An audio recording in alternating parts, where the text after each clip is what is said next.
আমার একটা বড় স্মৃতি আছে, আমি সেইটা আপনাদের সঙ্গে শেয়ার করতে চাই।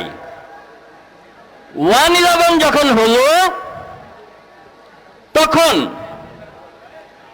ব্রিগেডিয়ার হান্নান শাহ প্রথম যেদিন মুখ খুললেন সেদিন থেকে আমি ব্রিগেডিয়ার হান্নান শাহর সঙ্গে টাঙ্গাইলের কালিহাতীতে একটি ত্রাণ কর্মসূচি গ্রহণ করা হলো, বন্যার্তদের মাঝে ত্রাণ কর্মসূচি। সেই কর্মসূচি ছিল বাংলাদেশের প্রথম আনুষ্ঠানিক কর্মসূচি, যার নেতৃত্ব দিয়েছিলেন আসম ব্রিগেডিয়ার হান্নান শাহ, যার তত্ত্বাবধানে ছিলাম আমি সার্বিক সহযোগিতায়। ওই কর্মসূচি থেকে আমাদের নেত্রী দেশনেত্রী বেগম খালেদা জিয়ার সঙ্গে তৃণমূলের নেতাকর্মীদেরকে আমরা টেলিকনফারেন্সের ব্যবস্থা করি। যে টেলিকনফারেন্স সমস্ত মিডিয়াগুলো সেই দিন প্রচার করেছিল, তৃণমূলের নেতাকর্মীদের সাথে দেশনেত্রী বেগম খালেদা জিয়ার টেলিকনফারেন্স জেগে উঠেছিল সারা বাংলাদেশ। ব্রিগেডিয়ার হান্নান শাহ একজন নীতিবান আদর্শবান নেতা ছিলেন। শহীদ রাষ্ট্রপতি জিয়াউর রহমান যে দর্শন দিয়ে গিয়েছিলেন, ব্রিগেডিয়ার হান্নান শাহ সেই গন্তব্যে পৌঁছানোর জন্য পথ চলেছেন। আজকে আমরা যারা এখনো বেঁচে আছি, আমরা ব্রিগেডিয়ার হান্নান শাহর চলা সেই পথ ধরে এগিয়ে যাচ্ছি গন্তব্যের পথে। আমরা এখনো পুরো গন্তব্যে পৌঁছাতে পারি নাই। গত 15 বছর আমরা খুন হয়েছি, আমরা গুম হয়েছি, আমরা কারাবরণ করেছি, আমরা মামলা মোকদ্দমা খেয়েছি, আমরা গণহত্যার শিকার হয়েছি, কিন্তু আমরা থেমে থাকি নাই। আয়না ঘরের প্রতিষ্ঠাতা খুনি শেখ হাসিনার পতন হয়েছে, স্বৈরাচারীর পতন হয়েছে। ব্রিগেডিয়ার হান্নান শাহ যে স্বপ্ন দেখেছিল, যে স্বপ্নকে সামনে নিয়ে পথ চলেছিল, আমরা সেই পথে এগিয়ে যাচ্ছি। বাংলাদেশ জাতীয়তাবাদী দল ক্ষমতার রাজনীতি করে না। বাংলাদেশ জাতীয়তাবাদী দল মানুষের অধিকারের রাজনীতি করে। মানুষের অধিকারের রাজনীতি করে বলেই এত জুলুম নির্যাতন সহ্য করে আমরা আজ দাঁড়িয়ে আছি এই বাংলার মাটিতে। আমাদের সংগ্রাম বাংলাদেশে মানুষের অধিকার প্রতিষ্ঠার সংগ্রাম।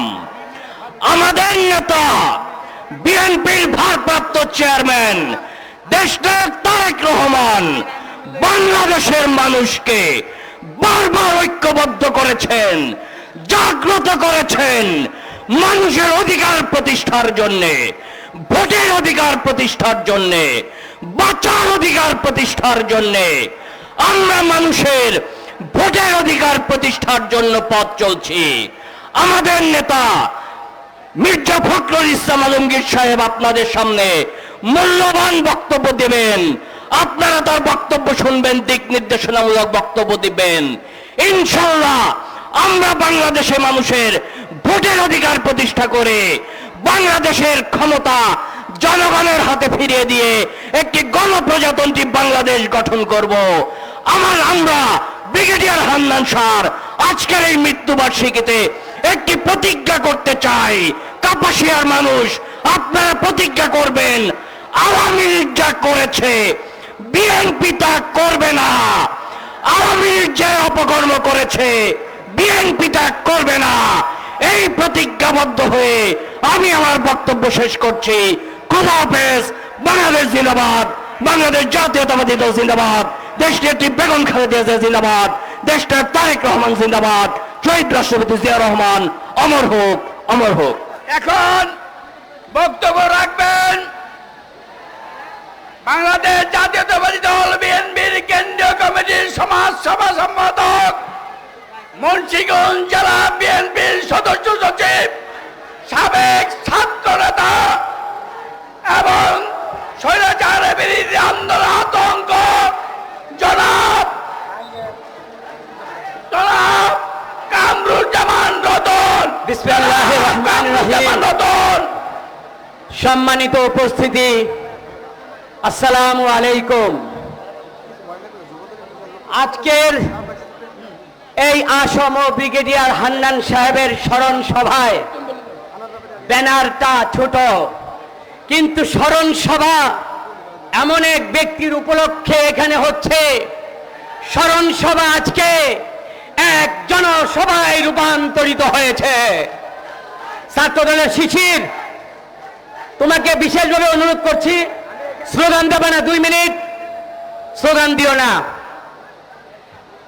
পতিত স্বৈরাচার 5 তারিখ বাংলাদেশের মানুষের বুক থেকে সরে গিয়েছে।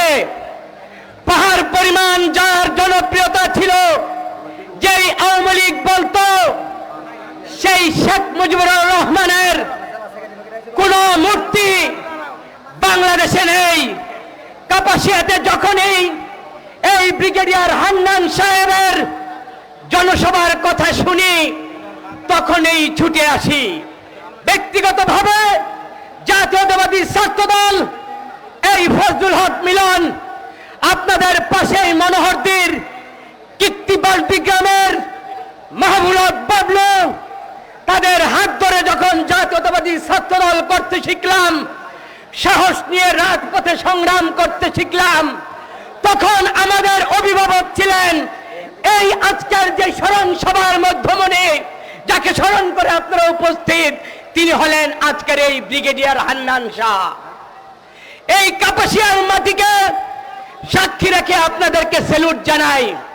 আওয়ামী লীগ, শেখ হাসিনা তার কীর্তিকলাপের জন্য বাবার নাম নিশানা মুছে দিয়েছেন, খোদ আওয়ামী লীগ এটা করেছে। আর আপনারা কাপাসিয়াবাসী তাজউদ্দিন সাহেবের এই যে একটা স্মৃতি বিজড়িত স্বাধীনতা যুদ্ধের তার যে ভূমিকা, এই ভূমিকার জন্য আপনারা যে তাকে নামান নাই, এই জন্য আপনারা ইতিহাসে মানসিকভাবে শ্রদ্ধার জায়গায় আপনারা ইনশাল্লাহ থাকবেন। আপনারা কখনোই এটা ছোট হবেন না। আজকের এখানে এসে একজনকে ধন্যবাদ দিতে চাই। আওয়ামী লীগ বেগম খালেদা জিয়াকে রাজনীতি থেকে নিঃস্ব করে দিয়েছ। একটি মিথ্যা মামলা দিয়ে খালেদা জিয়াকে রাজনীতি থেকে বাইর করে দিয়েছ।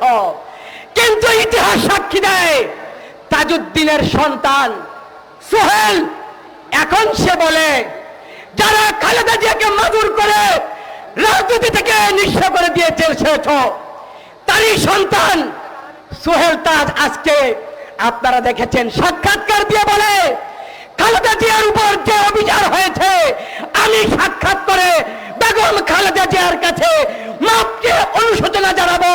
এটাই হলো আওয়ামী লীগের ইতিহাস না।